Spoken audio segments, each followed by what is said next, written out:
are back yet again. Another fun-filled episode of the Main Street Randyland YouTube channel. Hooray!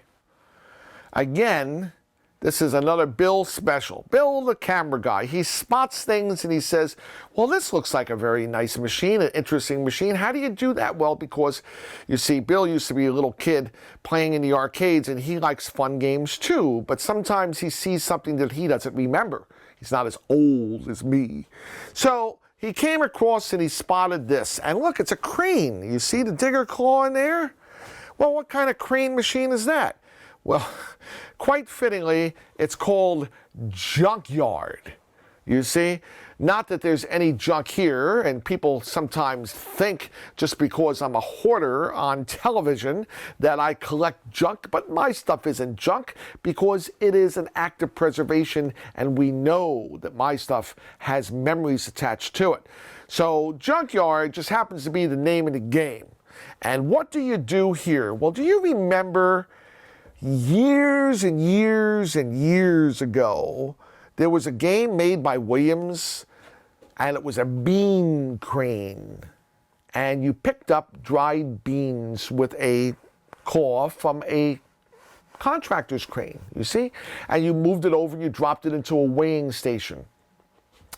So sometimes they were called steam shovels, bean crane. I think there were a couple versions made. Yes, I have one. But this is along the same idea, because you're not winning a prize here. You see all the toy cars inside. Look at them. They're like in a junkyard. They're old cars. And they're laying in this yard.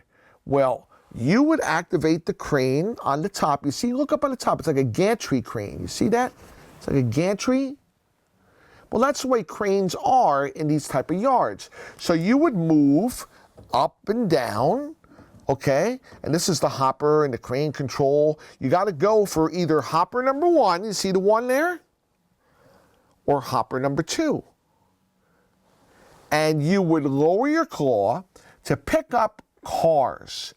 Lift up the cars, take it over to one of the hoppers to drop them in so that the cars went into the hopper.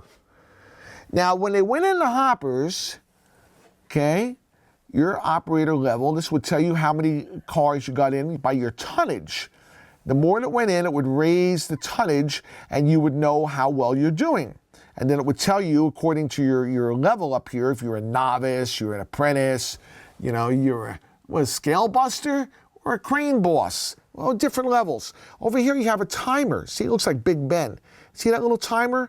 Well, the clock would go around and that's how much time you had to play on the machine. So all these cars would go in there. Now, what I'm trying to figure out, because I don't remember, I haven't played this in a long time, how did the cars come out again? I don't know. Usually there's a door that opens someplace. That red door. There it is. You see that red door? It's got hinges on the top. You see it? See the little hinges? Well, when you start the game, that red door flops up and all the cars that went into the different, bins would flop back out and go down the little ramp here and end up on the sides for you to pick up. So you're recycling the cars all the time. And that's a pretty neat machine. Now, I don't know. I did run this at one time. Is this on my key ring? I don't know if this is on my key ring or not. It would have to be an early key. This is a later key ring. I don't think I ran this since Big Top. And this would be a different key ring than Big Top. It could be one of these keys. I'm thinking maybe this one, if any at all. Look at that. Oh, first shot. Look at that. And here we have a 8-track tape player. But the tape is not in there. So somewhere along the line, the tape broke. And it probably just played some noise from construction noise in the background. What do we have here? I have a message for myself. Needs glass lock.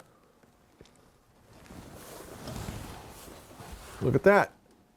I had to drill the lock out at one point, which means Oh my gosh, you wouldn't know it. The glass is not locked. Don't you love leaving notes for yourself? Well, I don't want to break it. We'll take the glass out. You know, I really am amazing. I'm a firm believer in leaving notes for yourself. I had to have put that in there 20 years ago. Minimum of 20 years ago, I left a note for myself that the glass needs a lock. And there it is, and sure enough, it worked out. Now these cars actually have some weight to them. They're not plastic, they're metal. You hear that? They actually have some weight, and this one's a fake car, and that's part of the molding on the bottom here. But all these cars, you would pick up, and you would drop them in, and they would go in and add to the tonnage. Did my tonnage move? No, I guess it's got to be on to get any kind of weight on there. But you know what's interesting?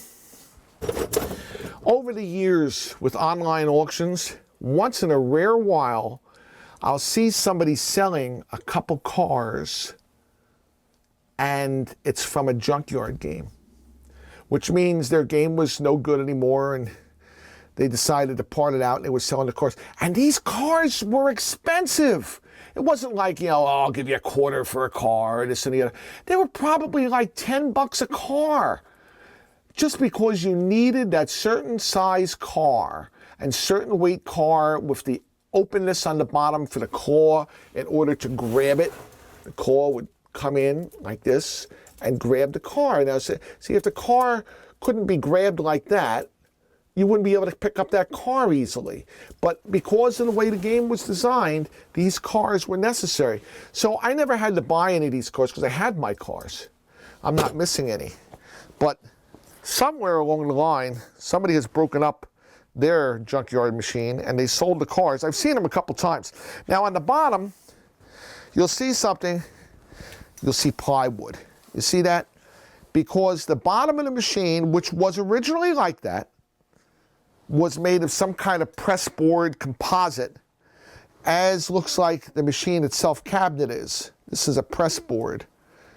And when they make things out of press board, they usually disintegrate over time.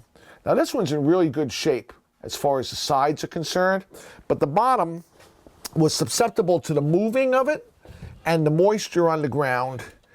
And being on the seashore and boardwalk resorts, the bottom of the machine obviously got too much moisture and rotted out and couldn't support the weight of the machine anymore. So I went around and I made it out of plywood. And I made it, of course, the same size that it was. And it's locked up again, none the worse. And I love the little sign. For amusement only, no prizes awarded. Because ultimately, somebody would think that if they got the cars in the bin, that somehow or another they get the cars. Well, it doesn't work like that on the junkyard because it's a game. You're playing for fun. There was a time when games were played for fun. You didn't have to win some prize. There's plenty of games where you can win a prize. But where can you play a junkyard machine? Isn't that cool? I'm looking to see. I don't even know who made it. I don't see any name. Wait a minute. It's made in Holland. At least that's what that says on the little fake gauge here. Could it be? I don't know. Americoin. So maybe at some point I'll drag my junkyard out of here and put it over at the arcade. See, the things were set up here to be played here. I don't want to have to keep pulling things out of here and then moving them back in again at some point. So it would be nice to get this place open. But be that as it may, Junkyard is sitting here waiting, and I actually have the key that works. How's that for amazing? So we'll see you next time. The Main Street Randyland YouTube channel. Bye, guys.